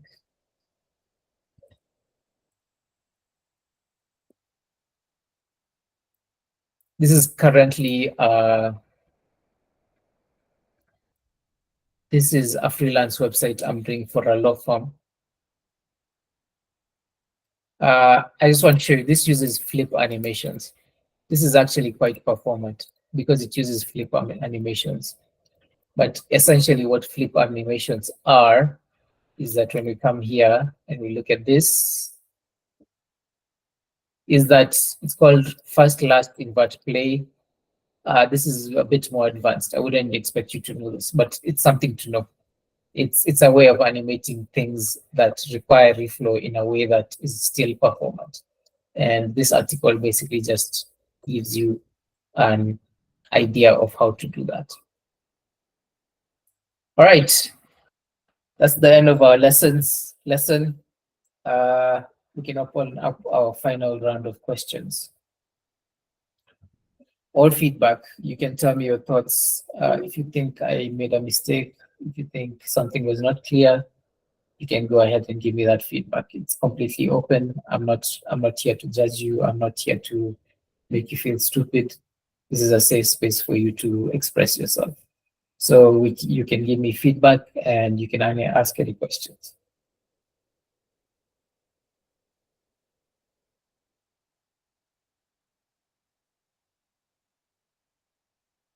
Yes, Sharon. I'm going to give feedback. I enjoyed the session. It started out really easy on HTML and tags, and then we got into CSS. I got a bit lost when we started doing descendants and children and siblings, but yeah, I think I caught up, and yeah, the final part has been really interesting, doing the transitions and animations. Yes, also I got to understand some concepts I just knew, but I realized I didn't really understand them well.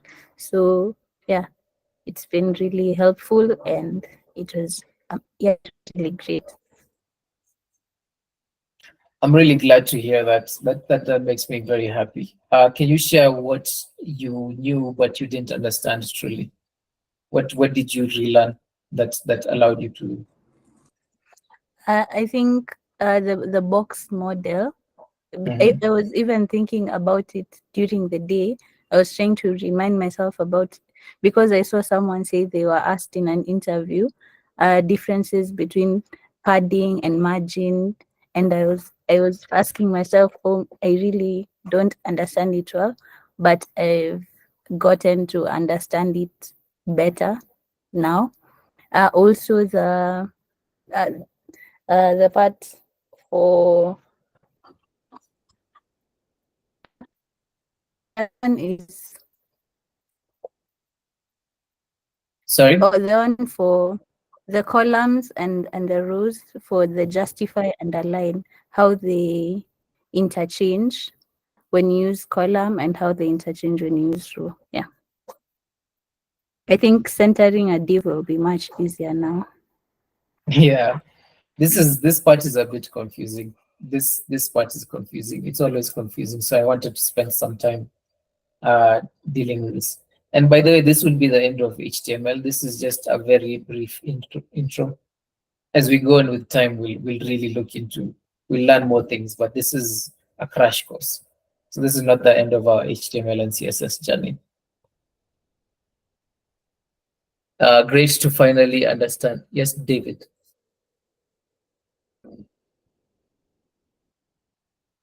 Okay, for me, the lesson was very insightful. I've got to refresh my HTML knowledge. You have also inspired us to do more research to use AI effectively. Most of us get stuck and maybe you're afraid, you shy off to search on the web, on the using AI for solution. So I've also learned about the animation part was amazing. And I've learned maybe how to optimize our pages, and yeah, the part of using REM and Pixel was a little bit confusing, but for now it's clear. Thank you. Okay, so we'll go into more detail about REM and EM and pixels later when we're doing things practically. But I'm really glad to hear that. Yes, Kennedy. Yeah, I just had a question.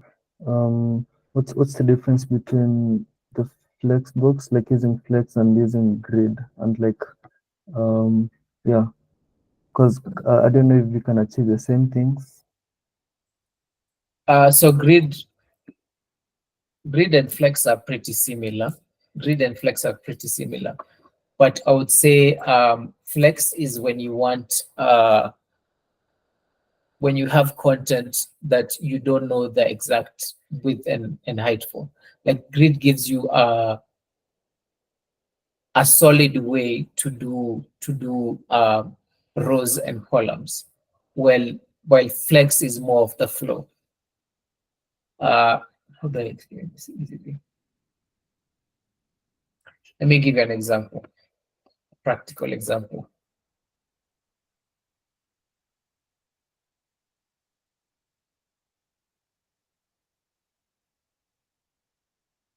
This is a grid, right? So it allows us to define rows and columns in an easy way. That's set in stone. But what is a flex? I think this is even a grid. No, let's just check GPT. Explain to me the difference between grids and flex.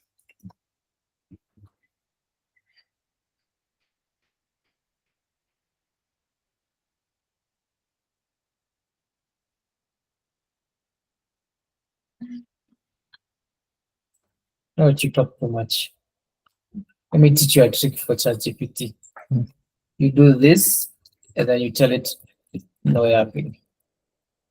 It makes your search results so much better. I told you not to yap when you're yapping. This thing likes to talk. Okay. So, okay, sure. CSS grid layout type is two-dimensional rows and columns. Use case complex grid layouts, and it does that. You define rows and columns explicitly, align items in both dimensions, control item placement with the grid lines. One-dimensional, either row or column. So let me just.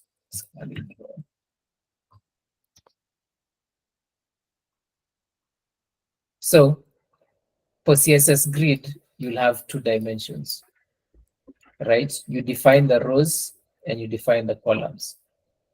Yeah.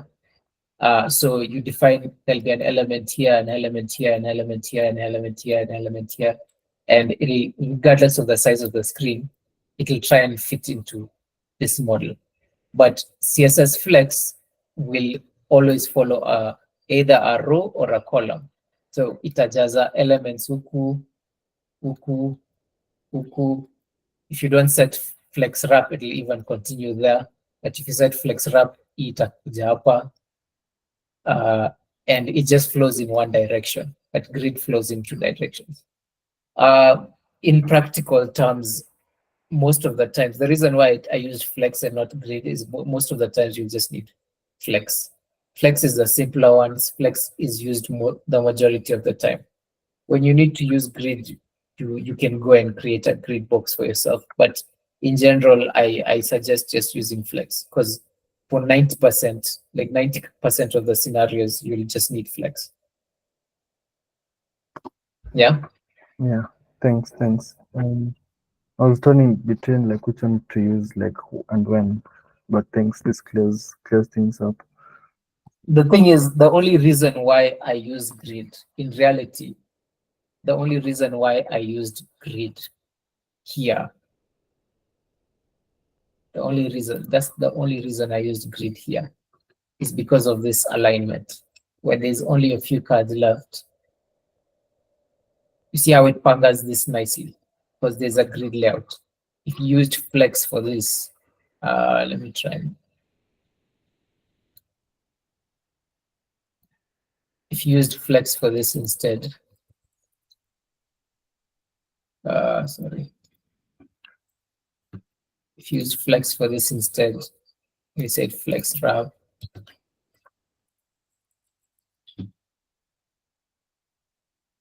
You see the alignment is huku katikati, which doesn't look good. That's the only reason I use grid for this layout. Most of the times flex will do the job. That's the only reason I use grid, by the way, because it creates these rows and columns nicely, and each element is put into a row and a column. But 90% of the time I'm using flex. That's why I didn't mention grid. We were out of time. That's why I didn't mention grid. Okay, when you use grid, alafu you try to like maybe minimize the size of the screen so that you see like the responsiveness. Okay. So how you do this? Yeah. Typically, grid won't do this. Grid won't allow you to do this. But how I did it for this website is that I'm using Tailwind, and I'm actually using grid calls repeat autofill. I use this autofill property, and I set the size of my columns. That's why it's responsive, but by default, grid is not responsive. Okay, cool. Yeah.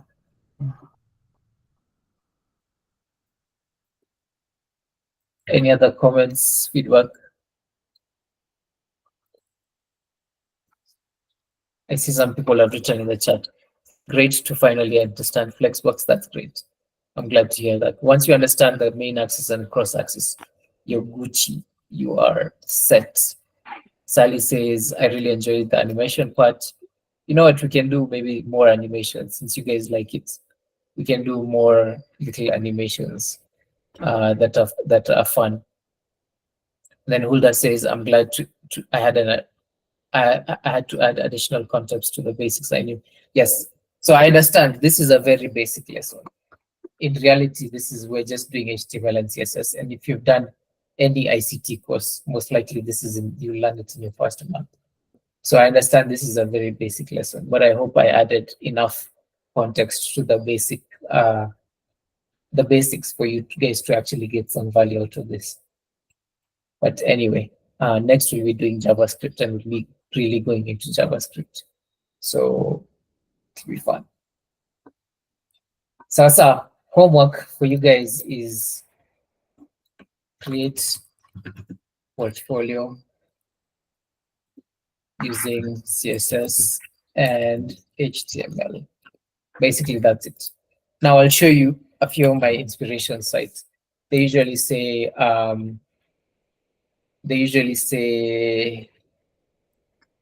good artists borrow and great artists steal. I'll encourage you guys to steal as much as you can. This is this is where I come to get my design inspiration. You can come to the web design parts. You can search for portfolio.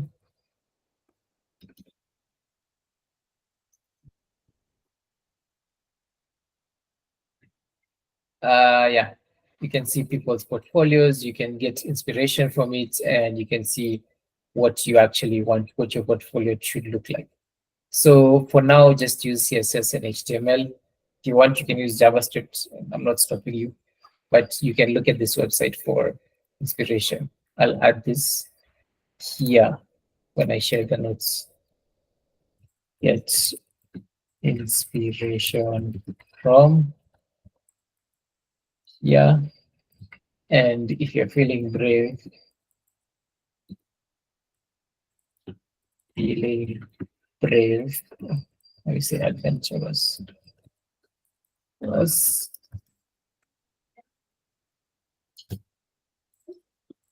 Wait. Oh my.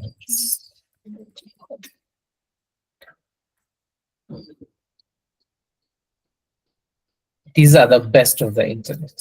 These are the best websites. They're the most. These designs are actual websites. That's the problem.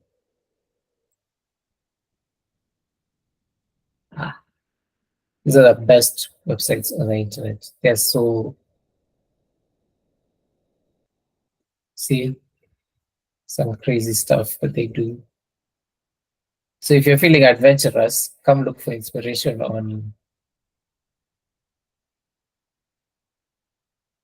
Come look for inspiration on awards. This is awards.com. You can come look for inspiration here. They have some fantastic. So looks cool. I like the African vibes. O'Shane Howard. Dodi. I said, God damn. Scroll to explore.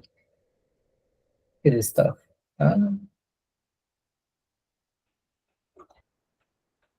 Wow. Wow. So yeah, if you're feeling adventurous, awards.com. Turn this into a link.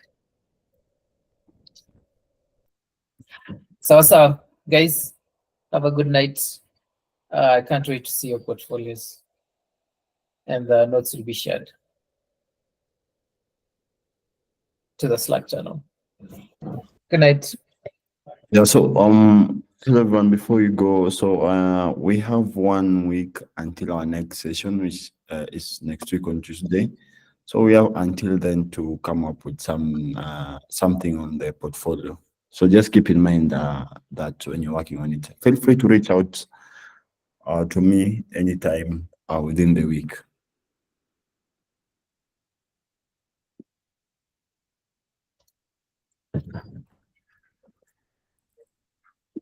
Okay.